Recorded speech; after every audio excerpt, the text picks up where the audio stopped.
ایک بار حضرت جابر بن سمورہ کہتے ہیں چاندنی رات تھی، 14ویں رات کا چاند، when there is full night moon، کتنا اسمارٹ، کتنا ہینڈسم، کتنا بیوٹیفل ہوتا ہے.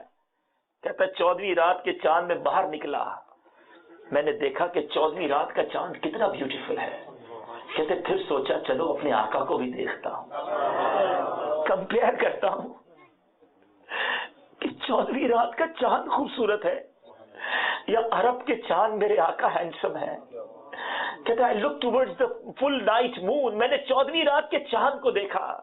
then I look to my beloved آقا، then I look towards my fourth full night moon، 14ویں رات کے چاند کو دیکھتا، پھر اپنے آقا کو دیکھتا، پھر 14ویں رات کے چاند کو دیکھتا، پھر اپنے آقا کو دیکھتا. پھر کہتے ہیں واللہ my آقا، my beloved رسول صلی اللہ تعالی علیہ وسلم is most handsome and beautiful than full moon. میرے آقا 14ویں رات کے چاند سے زیادہ حسین ہے. کیوں نہ تڑپے ایک غلام آقا کے جلوے دیکھنے کو، کیوں نہ تڑپے ان کے دیدار کو. شاعر لکھتا ہے نا، اے